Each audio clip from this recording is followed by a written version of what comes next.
Hey, Grace, you've better know what you've done. What kind of nerve do you have to abandon your duty as a wife and cause trouble for William? You're a terrible wife. I'm gonna give you some lessons. Well, Mother, I have my reason for leaving. It doesn't matter. We're going to move into a new nice apartment. If you want to come living with us, I'll tell you where the new place is. I'm sure my mother-in-law still doesn't know anything.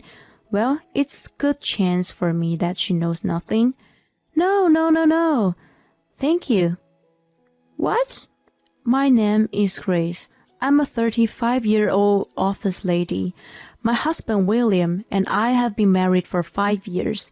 He's now 40, 5 years older than me. I used to go out with older guys, but I was attracted to him because he was generous and kind. And our relationship went well, so we got married. Our marriage was sort of satisfying. But a few months later, a shadow began to appear over our peaceful life. I got fired. William was suddenly laid off.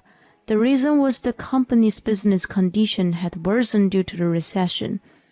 I had never imagined that William would be let off because he worked for a big company. I thought that we would be able to live without worrying about money, and this will continue to our late life. But it seems that nothing is certain in this world. We became stressfully poor. I was a housewife, but I decided to start work right away. I contacted the company I had left before I got married. Luckily, they agreed to hire me. Apparently, there was an employee who had just left the company to have a baby. I was relieved to know that at least we had another income.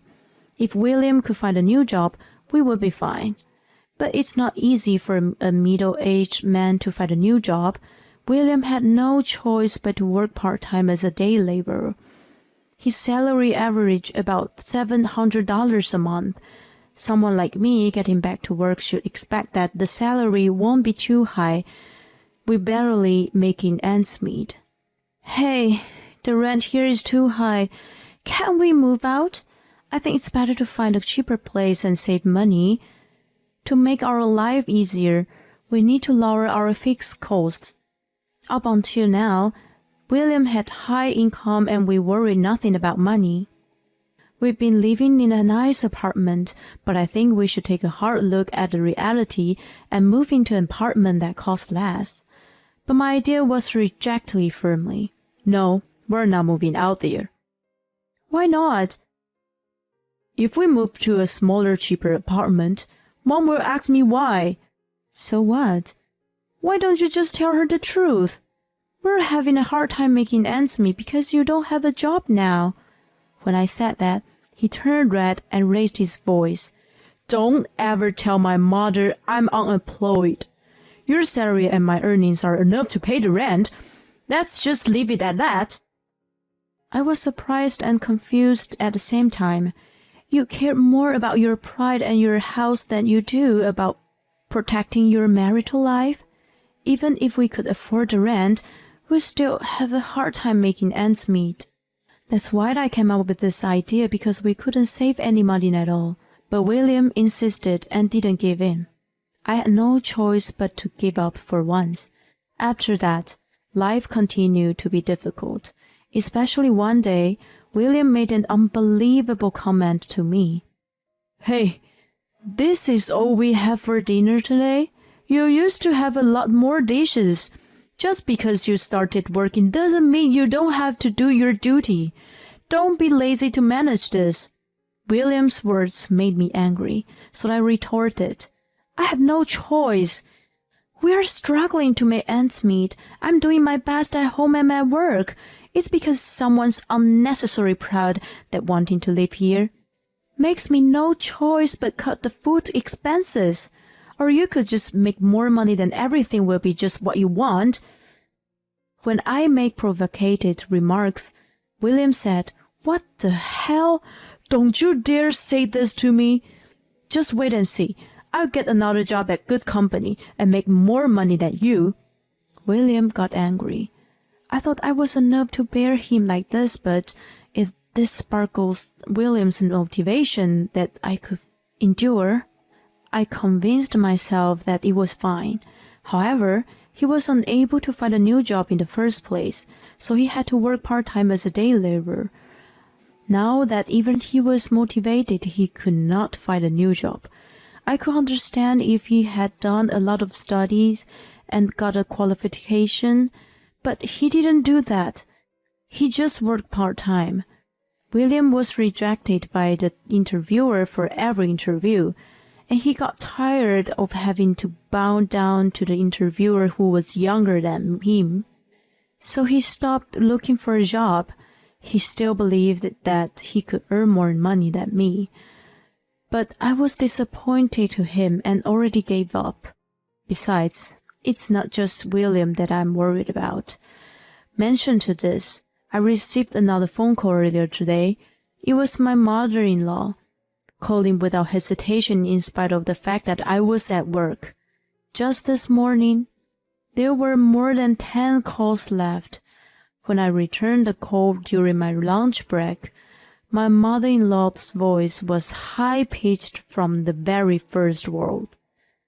"Why didn't you answer the phone right away?" "I told you the other day that I'm at work, didn't I?" "Come on! You call that working? My calls are the first priority." My mother-in-law lost her husband a year ago, and since then, she'd kept calling me a lot. I thought she must have been very lonely, so that I should support her. But all she says was something like, "It's your duty to support husband," etc.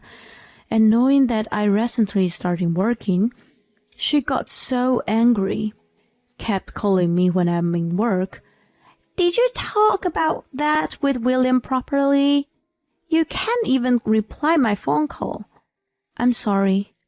It's difficult for us to live with you now." "I'm not asking for your opinion. William won't object to it." "No, William says it's still too difficult. Besides, we're having some financial issues." "How can it be financial issues? William works for a big company. They pay him well, so you two are rich, right?"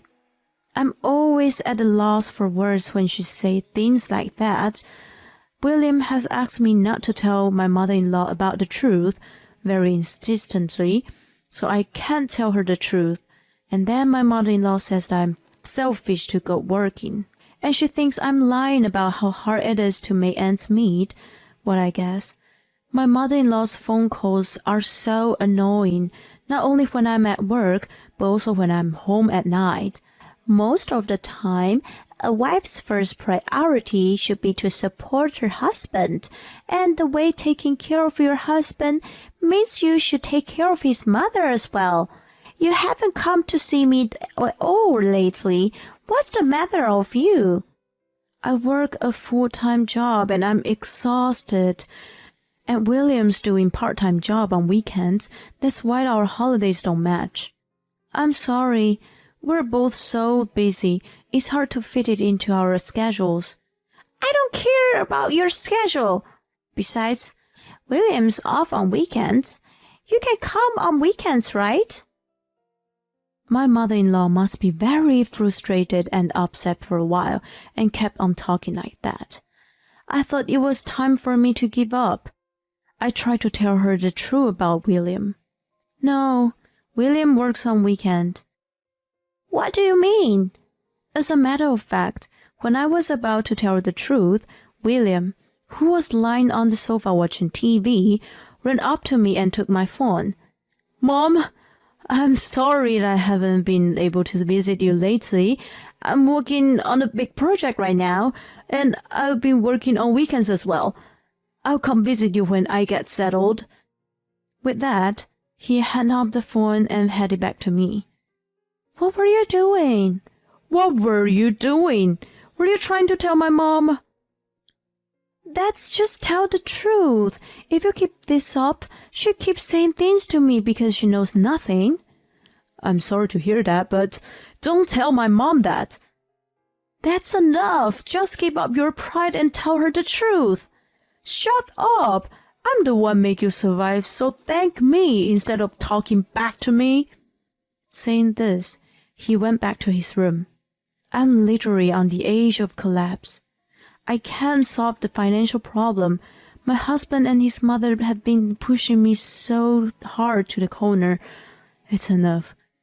William says his day job is too much work and he doesn't do housework. But his job wasn't full-time. He works on weekends and once a week during the week. He is at the meridian of life. I'm sure he is capable to do something to increase the income, or at least learn to do some housework and take the lead on the chores. How come you do nothing at all at home, but ask me to do all the chores and other work? I'm enough to all his complaints and doing nothing, so I decided to leave home for a while. I decided to go back to my parents' place for a week to show William how hard the housework is. I had told my parents the detail of the current situation of us, and they told me that I should just get a divorce as soon as possible. But we were in love and then got married, and we had been married for 5 years. I didn't want to go through with the divorce so easily. If I was going to get a divorce, I was going to do everything I could to make this better. And if that didn't work, I would divorce him. When I went back to my parents' place, I got a phone call from William. When are you coming home? Where's my meal? I won't be home for a while, so you'll have to do all the housework while I'm gone. Don't be silly, just come home and do the chores. No, I won't. You know how hard it is to do the housework. You can clean the house, you do the laundry, you cook, you do everything yourself. It's important for you to understand how hard it is for me to do all the housework while I'm working. I said that and hung up. William kept calling, but I ignored them at all. Life at home was very comfortable for the first time in a long time. I could share the housework with my father and mother. My mother would say, "You must be tired," and serve us many home-cooked meals. I really appreciate that fact that I didn't have to do anything and the food came out automatically. And I spent about a week at my parents' house. Thought I already wanted to spend a little longer, but my parents' house is quite far from my office. It takes me an hour and a half each way to commute there, so it's not easy. I thought it was about time William understood how hard housework is. Then I finally came back to our home. I was worried that the house might be a dump, but then I realized the house was cleaner than I had expected. But here I felt something strange. No way, I thought. I went to see William's room. Clothes and suitcases in the closet were gone. I thought to myself, he must have gone to his mother, so I called him.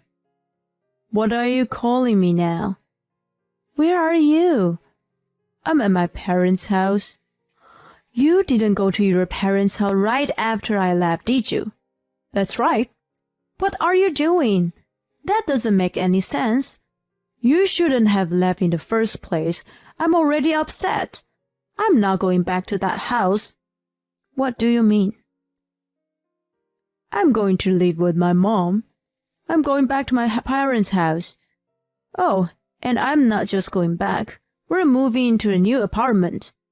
I have no idea what you're talking about. I was at a loss for words when the voice on the phone changed. Hey, Grace. Do you have any idea what you've done? What kind of nerve do you have to abandon your duty as a wife and cause trouble for William? You're such a terrible wife. I'm gonna teach you a lesson. Well, Mother, I have my reason for leaving. It doesn't matter. We're going to move into a new nice apartment. If you want to come living with us, I'll tell you where the new place is. I'm sure my mother-in-law still doesn't know anything. Well, it's a good chance for me that she knows nothing. No. Thank you. What? I said no right away, so my mother-in-law was completely shocked. I'm saying that I'm not going. Oh, are you serious? If William is going to live with me, unless you come over here, you have to be alone. You can't live alone, can you? You've been relying on him. Don't worry, I earn enough to live on my own. If we don't live together, there's no need for us to be a couple. So I'm divorcing him. What? It might because I said the word divorce. I heard my mother-in-law and husband's surprised voice over the phone. Wait a minute, Grace. There's no need to mention divorce. I can't stay married to you anymore. I need to get rid of a horrible husband like you as soon as possible. When I gave him such a comment, my mother-in-law snapped. Hey, how dare you talk to William like that? We don't want a life like you either. So, yeah, okay, William, just get a divorce. No. I'll get divorce papers ready. What a bitch. I'll make you feel regret about this. And it's too late for apology. Same to you. When I said that, the phone were disconnected. My mother-in-law and her son will probably be here with the divorce papers. Thank God things are going the way I want them to. I'm thankful that William was not willing to improve at all and went back to his mother's place. That makes me easy to make up my mind. He is not going to change himself. Then there's no need for us to stay together. I decided to pack my bags waiting my mother-in-law's arrived. A few hours later, my mother-in-law came along. Oh, William isn't here? He doesn't have to show up. Here you go. I already had him fill out his own section. You fill out yours as soon as possible. She handed me the divorce papers saying that. Somehow I think the words in William's column are written in trembling letters. My William is such a wonderful man. Even though with a horrible wife like you, he's unreluctant to get a divorce. I'll never forgive you for causing trouble for such a wonderful person. I hope you live a poor life and regret it. While I was filling out with my part of the form, my mother-in-law didn't give up yelling at me. William's pride got in the way until the end. He couldn't tell his mother the truth. What a pathetic man he is. What happened to your house? I sold it. So if you want to come over, there's no place for you. No, I won't. How much did you get for it? It was old, so it must have been cheap. That's none of your business. But I'm telling you because I'm a good person. It was about $50,000.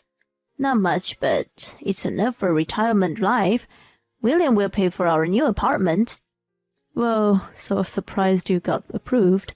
What are you talking about? William is a high-class person. It's a matter of course. So you put the money in William's account? How did you know that? That's not important. Stop asking this and that. Just a divorced woman. So obvious that you're still into him. But that's too late. Don't worry. I've already agreed to the divorce. I'll file the divorce papers. When I said that, my mother-in-law sniffed and laughed. I was overjoyed to be free from her and her son. I packed up the rest of my belongings and moved them to my parents' house. And I filed and signed a contract for a single person's apartment when I would leave. By the way, I successfully provoked my mother-in-law, so I was able to get rid of the property. There's no way to give you William's property. Get used to it. I still remember how the pale face of William when we were discussing about the division of property, which is funny to me even now. Then one day, about 2 years later, I received a call from an unknown number. Who could it be in the morning before work? I thought it might be the work-related call. I picked up the phone and, to my surprise, it was my ex-mother-in-law. Oh, my good Grace, please help me. Mother, you can't keep calling me like this. We're strangers now. Don't say that. I'm in trouble. You can't pay the rent and the savings are running low? How do you know that? He didn't tell you about the financial problem until you guys got broke, did he? Oh, you knew it. I knew it and tried to tell you many times, but every time I tried, William told me not to. I didn't realize that. I'm so sorry, Grace. I didn't note anything. I apologize, but please come back. I don't want to. He wouldn't change who he was, no matter how much I tried, and even you were always bullied me. I don't want to spend time with someone like you ever again. Please don't say that. I don't have anything to eat anymore. I'm really dying. According to my ex-mother-in-law, William has been trying to look good, and since then, he didn't tell her about the financial problem. He paid his rent out of the $50,000 that his mother had sold the family home for, and his mother would get suspicious if he didn't show his extravagance every once in a while. So he spent a lot of money on expensive groceries and fancy meals because he was living like that. He lost his $50,000 in no time, and now he's penniless. He got what he deserved, didn't he? Why don't you put away your pride and live modestly in a cheap apartment? No, it wasn't supposed to be like this. I was supposed to live a comfortable life with my elite son. My ex-mother-in-law cried at that. I quietly hung up the phone and blocked all the incoming calls. I also put a restraining order against her just in case I had to call the police. All they think about is leaning on someone else. Parents or children are so alike. I'm going to take a lesson from them. I'm trying to live independently. With that in mind, I got myself back on track, decided to focus on my own life. Keeping the truth out of sight, the husband who continues to live a life not balanced of his status, and the mother-in-law who blames only on her daughter-in-law without questioning her son. So happy that Grace could cut off such a terrible mother and son. I'm sure that she will be able to lead an independent life. I hope she can meet a wonderful man in the future. Let's wish her a happy life from now on. Thank you for watching till the end. Please subscribe to our channel if you like. See you in the next video.